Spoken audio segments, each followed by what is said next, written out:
Good evening, everyone. I'm Elizabeth Vargas. We begin tonight with breaking news in New York City, where an ICE operation targeting Lower Manhattan led to a tense standoff between protesters and federal agents. This was the chaotic scene in Chinatown this afternoon. Protesters, some of them masked, clashing with masked immigration officers as they made several arrests on Canal Street. You can see one of those arrests go down here, a man detained on the ground before ICE agents then pick him up and shove him into a white van. The New York City Police Department put out a statement saying its officers had no involvement in the federal operation. And the protests appeared to be spontaneous as hundreds of people poured out of nearby office buildings once they saw ICE agents swoop in military convoys. Let's go right now to NewsNation's Jessica Cartalia. She's live for us on the streets of New York. Jessica, you were in the middle of it all this afternoon. It was quite chaotic. What's happening now? Hi, Elizabeth. So take a look behind me. Protesters are here, and they're chanting and shouting at the police officers from the New York Police Department who are standing guard outside of this federal building. They've been yelling at them, asking, why are you supporting ICE? Their signs are saying, get out of New York, ICE out of New York. They have been here for, I would say, a past hour or so, and all of this coming about after ICE was, as you mentioned at the top of the show, in the Soho Tribeca area. They were there to apparently make an arrest. It's unclear at this point whether they did take anyone who was undocumented into custody, but that's when the protesters started showing up. And as soon as those protesters started showing up, roads were blocked and things got very chaotic very quickly. You'd mentioned people were coming out of office buildings. They saw what was happening. They wanted to get involved. Then that whole group of people kind of migrated downtown, coming from Soho to Tribeca, now downtown, and this is fully square. And if you take a look behind me here, the whole square is kind of blocked off. Police are around the area, and they put perimeters up just to make sure that everything stays calm this evening. All right, Jessica Cartalia, where the protest continues, I see, although it sounds like it's a lot smaller than it was at the height of things this afternoon. Thank you. I want to bring in our panel now. Geraldo Rivera is a NewsNation correspondent at large. John Sandweg is a former acting director of ICE. And Joe Cardinale is a retired NYPD lieutenant commander. Great to have both of you here. Joe, I'm going to start with you because I was struck by the fact that the NYPD put out a statement almost immediately saying, we had nothing to do with this federal raid. That's unusual. Well, it's unusual because of the politics that's involved right now. I mean, what happened in Chicago, where they had an order to stand down when there was an actual call for help, that's something different. But if you saw, there was the NYPD officers in the background over there with the crowd control. So they were told to stand down and let them do their operation, I would hope. But I just hope it's nothing to the magnitude of what happened in Chicago. And, Elizabeth, people have to understand that these are targeted individuals. These are people that they have pedigrees on. They're going after the worst of the worst. And we're not talking about just a couple of hundred that came in. We're talking about millions that came in. We're not saying anything. You can shake your head all you want, Geraldo. It's the truth. The Golden Venture in 1993. It's not true. What was that? It's not true. They're going after street vendors here. They're going after street vendors. You know the pedigree of that street vendor? What, for selling fake Louis Vuitton Do you know bags? the pedigree? Do you know the pedigree of that street vendor? Because ICE does. Because what happened in 1993 with the Golden Venture, when that crashed... ICE knows what race he is. Hold That's on, what ICE knows. Geraldo, let him ICE finish, knows and then the I'll race. give you your say. The Golden Venture had one ground over in Queens. The residual effect from that was decades. All right, Okay. We were dealing with the snakeheads. We were dealing with everything else. Today, you're dealing with the coyotes. You're still dealing with the snakeheads. And the ICE has a hard enough job doing what they have to do. They are identifying the worst of the worst. If somebody is hanging out with the worst of the worst and they have no business being here, they're going to get snatched up as well. Well, I think, Joe, I'll let Geraldo go now, but ICE's own statistics on arrest records show that there's a great percentage of people that they're arresting who are not the worst of the worst as you define them. But Geraldo, you go ahead. They are simple street vendors.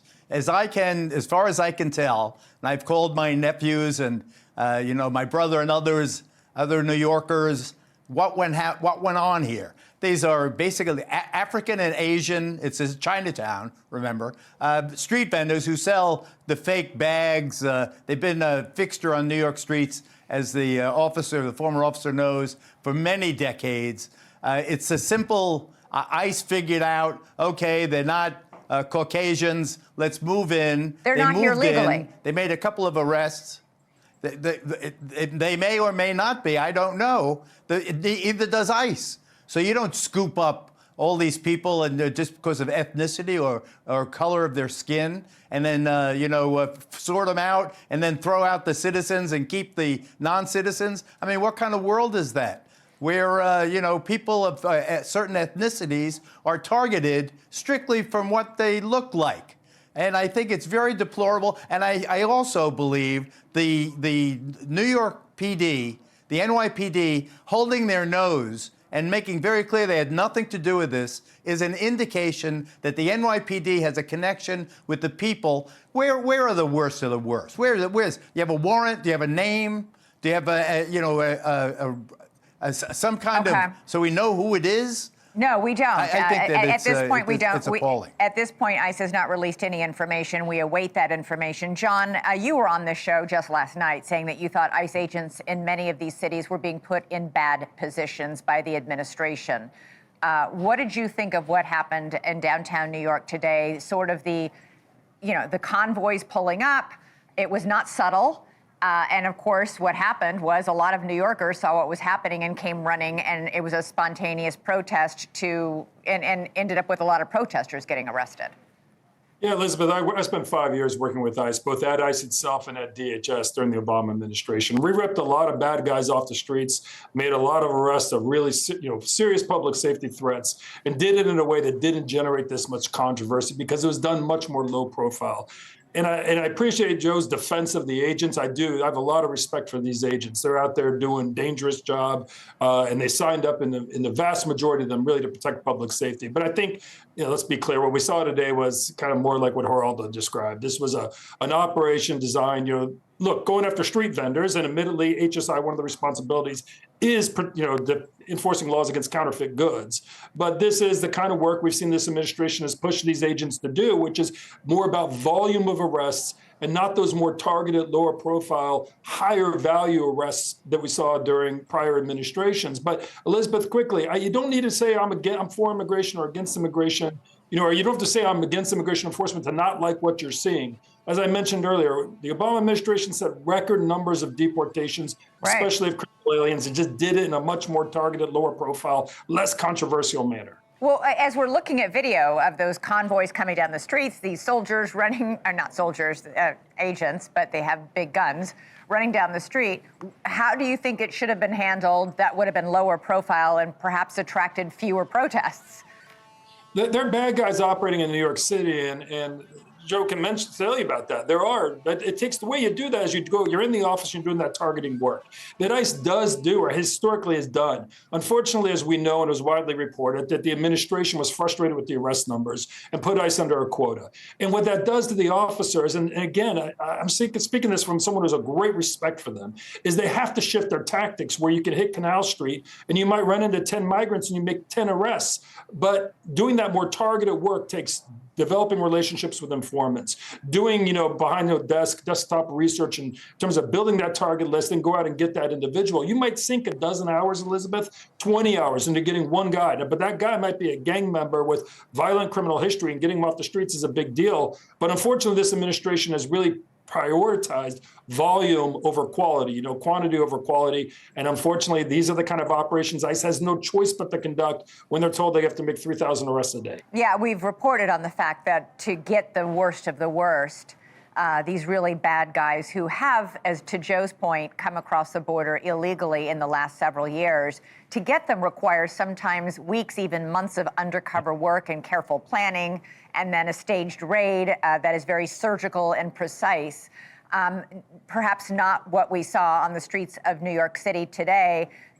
Do we think this is, one last question to you, John, the start of wider ICE operations in New York City? I think this one's a one-off, and I say that for a couple of reasons. One is because it was HSI agents doing it. We don't see a big presence of Border Patrol, or at least not on the video that I've seen. And we haven't seen the administration announce it. I mean, President Trump isn't shy. Look, Right. Another thing, Elizabeth, I do take issue with is when you're doing these kind of operations, it's best not to let the bad guys know you're coming. Weeks of announcing in advance we're coming, we're hitting Chicago, isn't the best for the agents themselves and not the best for effective law enforcement. But this was more, I do believe this was more of a one-off. But look, we'll find out in the coming days, I guess. We'll see if we see more of it. Joe, New York City officials had put they estimated that the number of illegal immigrants in New York City at 500,000 in 2019. That was before, the surge that we've had coming into this country in recent years. Do we have any idea what those numbers might be today? Well, I'm glad you brought up the numbers, Elizabeth, because as John knows, you're not dealing with the numbers that you had under the Obama administration or any other administration. So many have crossed the border to the numbers of what we spoke about, to the millions, that you have to give them the benefit of the doubt that they're going out there with a pedigree sheet and they're going out there trying to get the worst of the worst. Now, are some other individuals going to get caught up in those raids? Yes. And when they catch up with them and they don't have status here, they're going to go as well. But, you didn't have the political fallout that you have today where you're fighting the administration. And I'm sure back when President Obama was in, that they had more cooperation from every law enforcement agency. This man doesn't get that cooperation. So the government has to go out there and create their situations where they go in, as John said, and not tell them anything. I wouldn't say a word. I wouldn't give up anything about it because you have many loose lips out there today. Geraldo, so much of this, of course, is playing against the backdrop of this very fierce mayoral election we have underway in New York City. Zoran Mamdani is in the lead. He has vowed to fight ICE efforts to round up illegal immigrants, vowed to fight President Trump. Is this scene that played out late this afternoon, early this evening, going to help his campaign, do you think? How does that play politically? That's a great question. Let me first say that to Joe and John that I hold you in the highest esteem for your service to the country, and I don't mean any of this personally. I have to say, however, that any job that requires a person to wear a mask cannot be a job that has any honor. It's self-defining. It is dishonorable. As to whether the mayoral candidates respond to this, I don't know that. I think that Mamdani will, because it is his. These kids that are being arrested are his constituents, by and large. Whether Andrew Cuomo gets involved, I doubt it. Curtis Lewa, the guardian angel, the Republican candidate, I think that Curtis is. I don't want to speak for them. I don't know. I don't know how big this is, but I think the issue of ICE coming into New York, masked men coming into New York, I think will be the more of an issue than these protests. All right, Geraldo Rivera, John Sandweg, Joe Cardinale, thank you all three so much. I really appreciate you joining us tonight on this late-breaking news. We're going to turn now to the latest 180 in President Trump's effort to end the war in Ukraine. The second high-stakes summit that was supposed to happen between Trump and Vladimir Putin to end the war, it's now off. Trump had been hyping up the meeting over the past few days. It was set to happen in Budapest, Hungary, sometime in the next few weeks. The announcement that it was off came today after Secretary of State Marco Rubio spoke on the phone with his Russian counterpart. A White House official told NewsNation the call was, quote, productive. So productive, apparently, they decided that additional face-to-face meetings in the near future are no longer necessary. The Ukrainian President, Volodymyr Zelenskyy, has his own take. He walked away from his own meeting with Trump at the White House on Friday, empty-handed.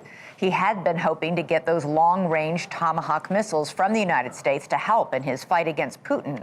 In his address today, Zelenskyy says Trump's refusal to give the missiles is the reason Putin no longer sees any reason to meet. Russia continues to do everything to weasel out of diplomacy, and as soon as the issue of long-range capabilities for us, for Ukraine, became less immediate, Russia's interest in diplomacy faded almost automatically. Let's go right now to NewsNation's Kelly Meyer, live for us at the White House. Kelly, you were in the Oval Office with President Trump just a short time ago. Did he address this now off big summit with Putin? Yeah, and that was the first question that was asked when we were inside the Oval Office a short time ago. And the president really said the quiet part out loud, that he didn't want to waste a meeting, which gives insight into just how confident he feels that Putin and Zelenskyy are actually going to be able to come to the table soon. As you mentioned, we learned earlier today that Rubio and Lavrov spoke on the phone. They decided to not add an additional meeting face-to-face. And at the same time, when they shared that, we also learned that the Trump-Putin meeting was off the table with no immediate plans to meet again. It comes just 5 days after the president floated that idea of meeting in Budapest. And we also heard that, we know that it was after that the president had Zelenskyy here as well just a few days ago. A White House official had told me that he was very direct with Zelenskyy, that this war needs to come to an end. So though he is saying these things, he also still, in a way, in the Oval Office sounded optimistic that something might happen and teased some news potentially coming soon. Take a listen to this. A lot of things are happening on that front, on the war front with Ukraine and Russia. And we'll be notified over the next 2 days as to what we're doing. Did you hear a lot of things are happening. So he said we'll be notified over the next 2 days as to what they're doing. We don't know exactly what this could mean. But right now, as far as we know, there is no summit on the schedule between Trump and Putin. Elizabeth. All right. And Kelly, we just got some breaking news that Trump's pick to lead the office of special counsel just withdrew his nomination. He was embroiled in this massive controversy in the last couple of days when these private text messages of his were released, and they were using incredibly racist and anti-Semitic language. What are you hearing? Because we know that many senators, Republican senators, came out today and said, no way am I voting for this guy. Yeah, and that was another question that we had ready for the president in the Oval that we weren't able to ask, but it was going to be, are you going to pull his nomination? And it seems as though the president didn't have to make that move, that this nominee did it himself. He just posted on X sharing that he will be withdrawing himself from the hearing that's coming up this Thursday. He says, unfortunately, I do not have enough Republican votes at this time. It comes after this article appeared in Politico with text messages where he told fellow Republicans in this text chain things like the Martin Luther King Jr. holiday should be, quote, tossed into the seventh circle of hell. And he also says that he had, quote, a Nazi streak. So this all comes just in the last few moments of him withdrawing his nomination, just days before he was set to have that hearing in Congress. And I could also hear the president speaking from the Rose Garden here at the White House. He has a dinner here tonight. Unfortunately, he didn't open that up to reporters. Of course, that would definitely be something that would be asked here tonight. Yeah, Elizabeth. that is big news, because that man who just withdrew his own nomination, or perhaps under pressure to do so, was going to be the person in charge of all the whistleblower and ethics investigations. That language, if that was really him texting that, was incredibly disturbing. Kelly Meyer, thank you so much, live from the White House tonight. Coming up for us, tensions are rising in South America as the United States ramps up its deadly war on drugs. What is President Trump's end goal with his bombing of these alleged narco boats? And will the strategy really curb the flow of drugs into the U.S.? All right, turning now to President Trump's war on drugs in the Caribbean, a campaign that has led to a war of words with a top South American ally. The United States and Colombia are back on speaking terms tonight, but this is after an escalating feud between President Trump and the Colombian president, Gustavo Petro. Petro met with the top U.S. diplomat and had a, quote, long and frank and constructive conversation on getting relations back on track. Both sides committed to improving their fight against drugs. Colombia has historically been one of America's top allies in Latin America, but according to the State Department, it is also the source for 97% of the cocaine in the United States. President Trump has been trying to change that with his bombing campaign against alleged drug cartel boats off the coast of Venezuela. He has conducted 7 strikes against alleged Colombian and Venezuelan traffickers since early September. Colombia's president accused Trump of committing murder in the strikes. In one of those strikes in mid-September, he says killed an innocent fisherman. Trump responded by calling him an illegal drug leader. They refine the drugs and they make tremendous amounts of cocaine and they send it all over the world and they destroy families. No, Colombia is out of control and now they have the worst president they've ever had. He's a lunatic who's got a lot of problems, mental problems. Trump also threatened to cut $14 billion in aid to Colombia, money Colombia uses to fight drug trafficking. That raises the question what this tiff between the two leaders means for the drug war. And then, of course, there are all those questions around this bombing of these boats off Venezuela. Joining us now is Stacey Zinn. She's the former head of the Montana Drug Enforcement Administration. Stacey, great to have you back. So I want to read you something that I read in a Washington Post editorial page today by Jim Garrity. Trump has managed to combine Tom Clancy's Clear and Present Danger with Dirty Harry, Miami Vice, and the Keystone Cops. As you know better than most people, fentanyl in the United States does not come from Venezuela. It comes from Mexico and China. Yes, and that should be a clue to what this administration is currently doing. There's a reason why Venezuela and the president of Colombia have teamed up together. When you have a president of Colombia saying, "Sácalo," snap his fingers, that we need to get rid of Trump. In the Latin Mexican language, that actually is a very derogative message. So there's more underlying than just the fentanyl and the cocaine trafficking from these two countries. Well, but that's the point. There is no fentanyl from these two countries. The fentanyl comes from Mexico. When President Trump says we're saving American lives by bombing all this fentanyl, there isn't any fentanyl coming from Venezuela. Well, the problem is, though, China is helping Mexico cartels with the fentanyl. They're bringing that down. What we're seeing is that the cocaine being mixed with the fentanyl product and then transferred or transported across the southwest border, and then individuals don't know what they're actually using. It's a product. It's a new, what would you call it? It's a new market that the cartels / South Americans are trying to utilize. But with that being said, let's swing back.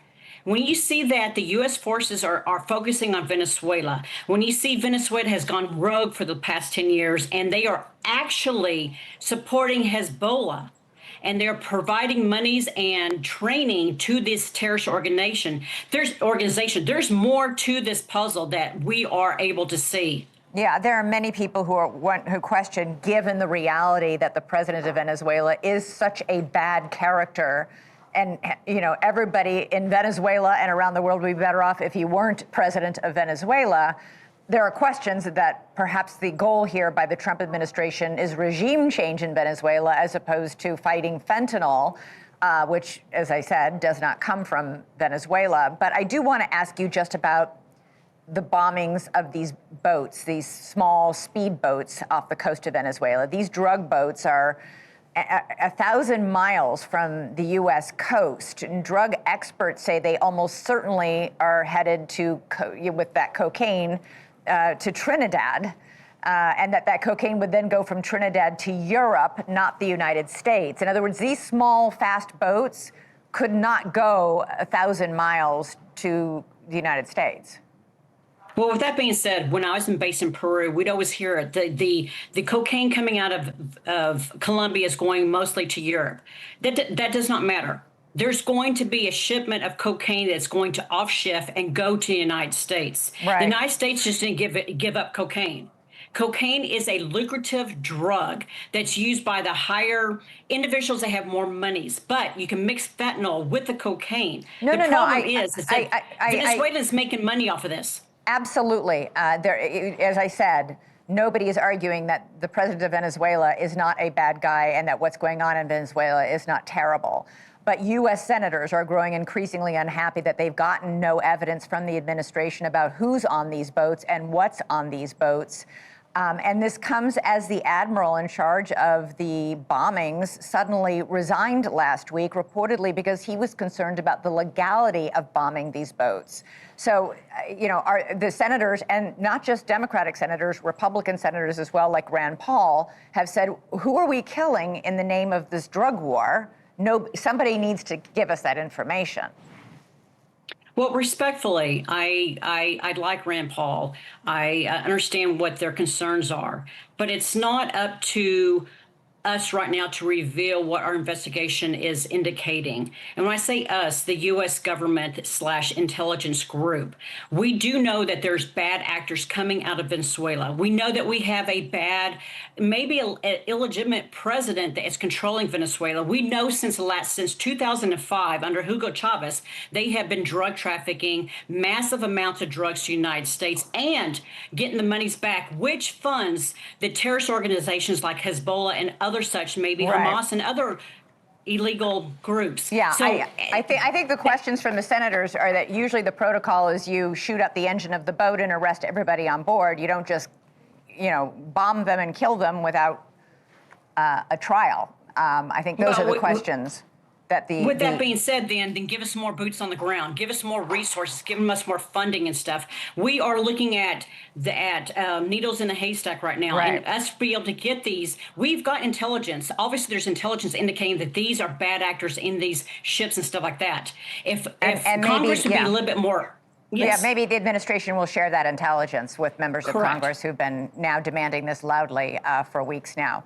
Stacey's in. Always great to talk to you. Thanks for everything you do to keep Americans safe from drugs. Appreciate it. Thank you. All right, coming up for us, the manhunt continues for the brazen robbers behind the Louvre heist.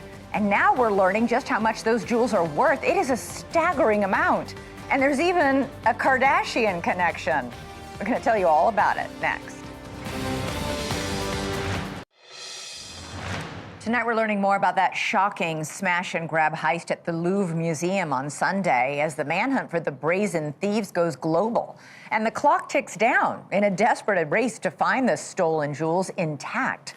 The Paris prosecutor now puts the value at the treasures stolen at $102 million, a stunning figure that doesn't even account for the historical value or the rarity of crown jewels, some of which are dating back to Napoleon the Emperor, all of which makes the gems actually priceless. 100 investigators with the elite Paris police unit called BRB are on the case tonight. That unit covers high-profile robberies with experts in museum thefts. They were the ones who busted the ring behind the armed robbery of Kim Kardashian in her Paris hotel back in 2016. 10 people were arrested in that case, but most of the $10 million in jewelry that they stole from Kim Kardashian, well, that was never recovered.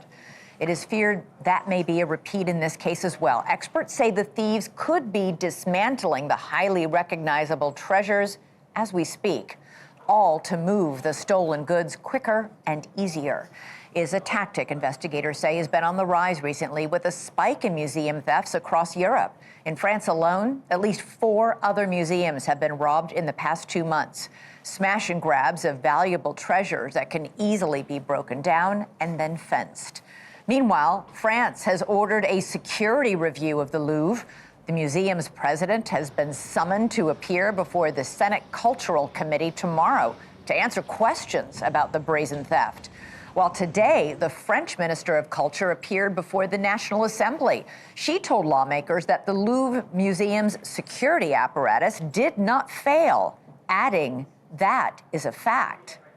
Okay, I think some people might beg to differ. Joining us now is Larry Lawton, once the biggest jewel thief in the country. He spent 12 years in prison for committing a string of jewelry store robberies along the East Coast. He's now a motivational speaker and an author of the book Gangster Redemption. And Jennifer Coffindaffer joins us, NewsNation's law and justice contributor. She is a former FBI agent. Jennifer, I'm going to start with a couple questions to you and then go to Larry. How can the museum director say the security protocols worked? They just had more than $100 million in jewelry stolen. Because he tried to protect his position. I mean, that's a ridiculous statement. They pulled up a cherry picker in a truck and just broke in with a power saw or grinder and then smash and grab, just like back in the old days. This is a definite breach of security. More than 100 investigators, Jennifer, are now involved in hunting them down, including this BRB unit. I don't know if you've heard of it or know of it, but it specializes in robberies. They found the criminals who robbed Kim Kardashian, but they never found her jewels.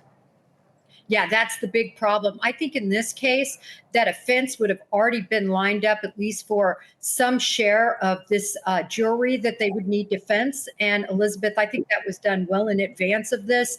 And it's very concerning because I don't know if they'll ever get any of them back. Yeah, I'm sure they didn't rob the jewelry and then go, okay, let's start calling around and see who might like this stuff. Larry, there were plenty of cameras all around the entrances and the outside of the Louvre, but there were not apparently, according to security officials, enough officers to continuously monitor all those cameras. Labor unions had warned that all the renovations that are happening right now outside the museum could make it hard to spot suspicious characters, exactly like this thief. You know, Elizabeth, here's the biggest problem here. You know, obviously, people are saying they're professionals. I think they're opportunists. I don't think they're actual professionals to make all the mistakes they made during this robbery, which is dropping the gloves, dropping the bike, leaving, I don't know how much money in a crown. I've robbed 25 jewelry stores. I never dropped something. I mean, think of that. You're dropping cheeses. And as the FBI knows, who caught me, the biggest case squad, they're good. But here's what they need in this case. They got to look inside job first, because there's no way they took this down without having some knowledge of the inside of that place. No way. Here's what I don't get, Larry. The burglars fled on scooters. Aren't there tons of CCTV cameras all around Paris that could have tracked them? I'm sure there are, but even that can go. I mean, I used to plan these things at case 25 of them, 1,000 cases. You can go into a garage, you can go to another place, you can switch cars, you can go a lot of ways. If they planned it right, but with all the mistakes, I don't know how much planning I think they had an opportunity. And how I believe that is maybe one of their girlfriends or wives was a tour guide and knew stuff. Not that she's in on it, you know, bedroom talk. And hey, I was doing a tour today, you know, they put new glass or what's going on. There's a lot of opportunities here for cost. The French Louvre was very, very undersecured. When you got that kind of money, that's $100 million in 9 pieces or 8 pieces now. Could you imagine what's in that? Well, and it just happened, even major. Germany. Yeah, one of the union chiefs at the Louvre, representing a lot of the security workers, said, quote, "The entire surveillance system at the Louvre is obsolete." And, you know, the FBI will verify this, and she's going to tell you on this. Listen, cameras are so cheap today. They should have had 5 cameras put in there, especially with the construction starting. And there's a bunch of other stuff we can go into. I'm sure the FBI can tell you, too. Jennifer, what are the chances this jewelry is still in France? I think those chances are very possible. You know, this calls to attention to me, the Pink Panther gang. I don't know if you've heard about this, but basically there's a network of about 800 identified jewelry thieves and brazen thieves, and this is how they operate. And they haven't been caught, but they've been chased for years. Do I think this could be possibly connected to an arm or branch of those guys? I think it's very possible. And I agree with your guest. They made so many mistakes. They couldn't even light the truck fire like they planned. Yeah, Jennifer, the jewelry is, as we know, priceless, and yet it was not insured by the museum. I was surprised to read that today. Yeah, it's ridiculous when you look at the situation with billions upon billions of dollars of treasures and artwork and so on. The fact that nothing is secured, the fact that you don't have these things insured, it's mind-boggling. By the way, there's 1,300 security guards at the Louvre. Where were they during this heist? Very quickly, Larry, one of the things that's striking about this robbery is that it happened in broad daylight while the museum was open, while there were visitors inside the museum. It's counterintuitive.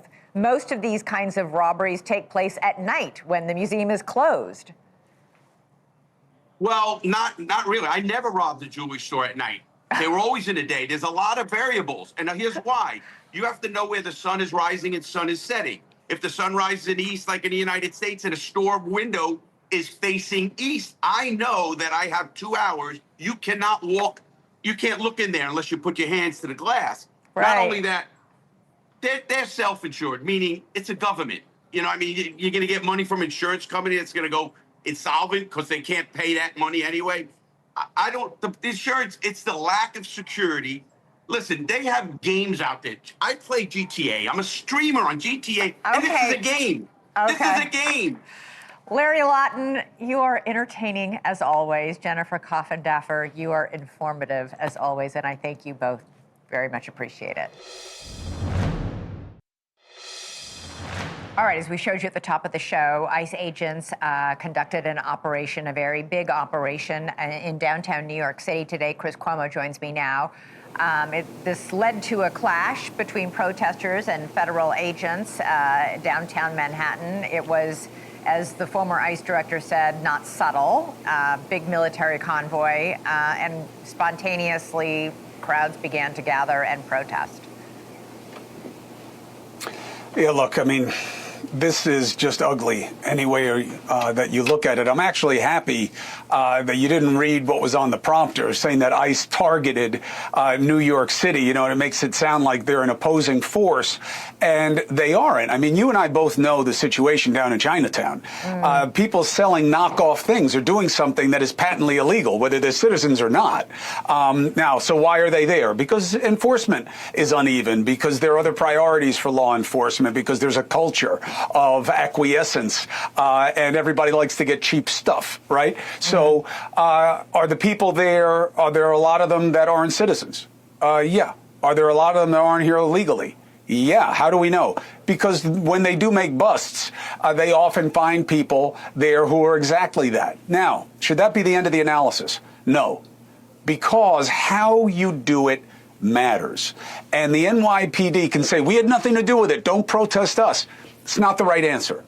It shouldn't be us and them for the NYPD and ICE. How you do the job of enforcement matters. Now, the one issue I can't speak to yet is, did they arrest citizens there? And did they do so on bad grounds? What does that mean? Well, you can't arrest a citizen for being an illegal alien, okay, unless they refuse to respect color of authority in that moment, and then you can have probable cause and you can arrest them, but the arrest can turn out to be bad. My concern is, Elizabeth, we actually have influencers right now saying, hey, go buy a gun. And if ICE comes to your house and wants to arrest you and they're not supposed to, you'll have the weapon. It is one of the worst things I've heard in a long time. Yeah. And I can't believe there's not more outrage over that. I know exactly what you're talking about because I saw that too, and I was shocked and thought, you know, if anything is not the answer, that's not the answer. The answer is not escalation. The answer is peaceful protest and exercising your First Amendment rights. You cannot put your hands on an ICE officer. You cannot impede their progress. That means block their way, block their car. That's the law.